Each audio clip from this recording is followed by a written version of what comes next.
feel that Sepang is a very challenging circuit because really long track, 5.5 Ks, 17 corners. It's really good track. most of the corners are like really high-speed corners. The most challenging corners in Sepang for me is turn 5 and 6. 5th and 6th corner also, like at the back there are 2 high-speed corners and it is more challenging for me. 5 and 6, 7 and 8 and turns 12 where you have to be really brave. It's really challenging on your body to hold the steering wheel and also on your neck, so you have to be on your top strength. The track is really wide, so you can gain time by maximizing on all the track's width and using all of the tracks, so you can really gain a lot of time there. One of the big challenges here at Sepang is obviously the weather. So hot, it's so hard to breathe in the helmet.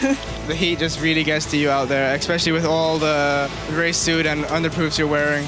It's really, really hot, especially when you are inside the cockpit. The heat from the engine just makes it more hotter. You have to control your breathing really well under some corners. This car is an open face, it's cool enough. It's basically like driving in a sauna. Well, it's been really cool to could say that I've been driving at a Formula 1 circuit. Welcome back. 3 races down and just 2 more to go in this weekend's AsiaCup Series action. So far, Jordan Love and Jeremy Wahome are the only 2 drivers who have locked out the front row in yesterday's races. Now the both of them start race 4 from the front row with Jordan Love on pole. Can he continue his win streak? We're about to find out.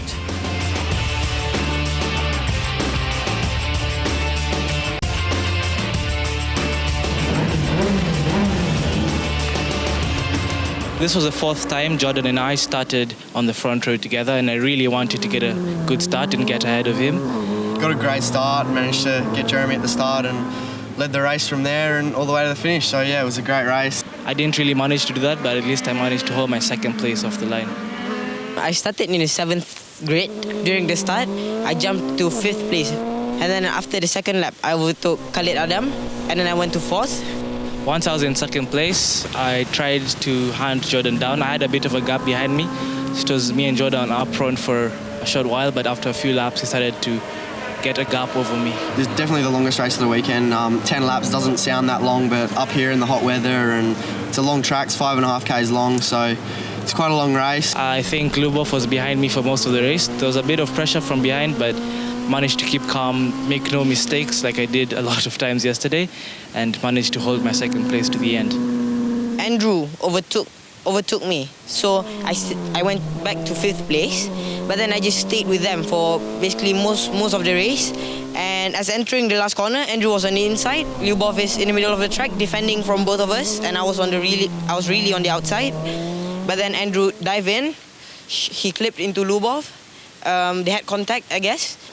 I was 3rd during the race, and the last corner Andrew Kim just trying to brake by me and go into the corner, and it's not good. So I took them from the inside and just took the 3rd position in the checkered flag. I feel really sorry to her because it was her first podium this weekend, so I feel like I ruined her podium, but it's racing.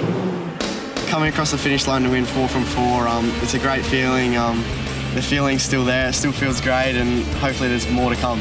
I'm glad to be back on the podium, as I don't take anything for granted. As yesterday, I spun twice, throwing away a potential win and a podium finish, so I'm really happy to be back on the podium. I feel really proud of myself. I make my parents proud, and also the most important thing, I make my nation proud.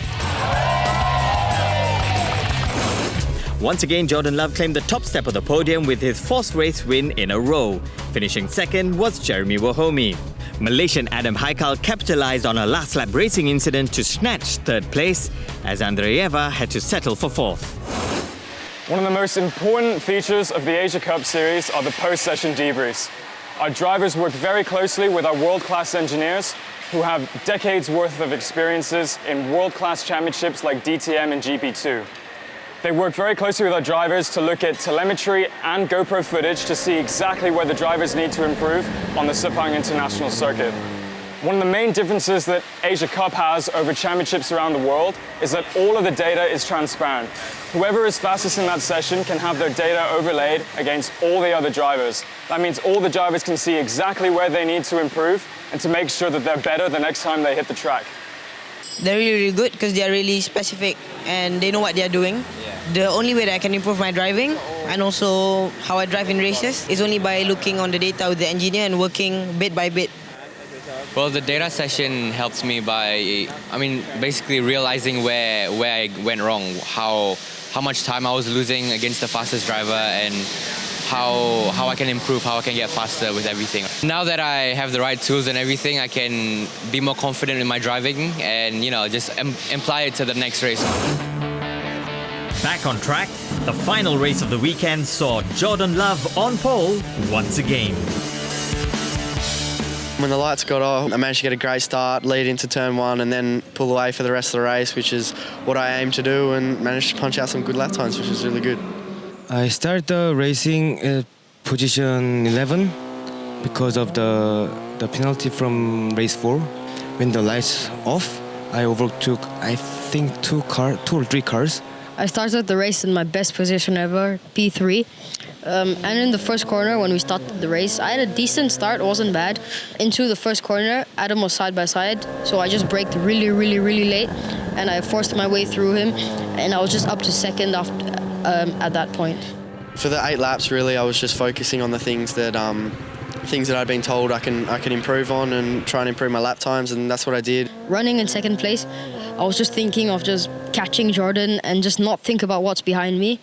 But then towards I think lap 2, everyone's behind me, so I had to think like, what about just maintain second place and just defend? So after that point, I just defended for my life for 8 laps straight. No one went past me. Like Andrew called me like a brick wall. In lap 6, I was already in 3rd place, and I saw one car in front of me, and I didn't know that it was Nazim.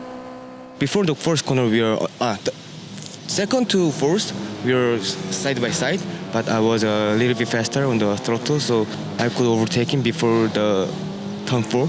So that's why I became the second. I was 3rd, and with 2 laps to go, Adam Haikal, Adam Khalid, and Lubov were putting so much pressure on me. I just defended for my life. Like, I just didn't care about anything. I just wanted to get on the podium, so I'll do anything. I just braked so late. 15 corners for the last 2 laps. It was crazy.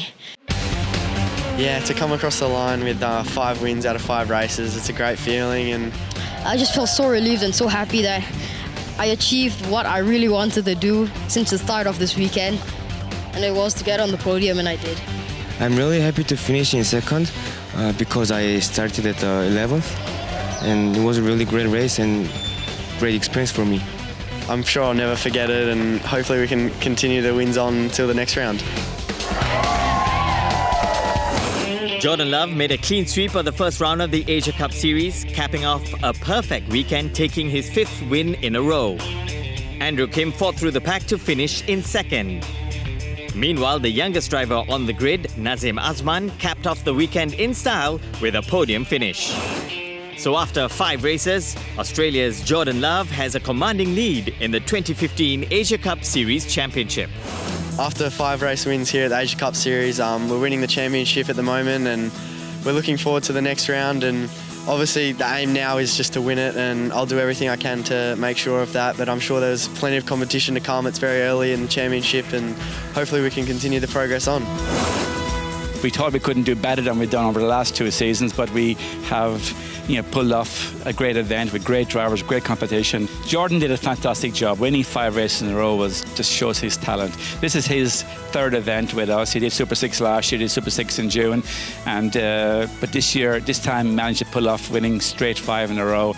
The highlight of the weekend was Nazim Azman, 3rd place finish in today's race, beyond a podium, the youngest ever podium finisher. It was fantastic. The second event in November is going to be bigger and better. We have 4 more drivers in the grid. Georgia's got a lot more competition, but it's going to be a fantastic weekend.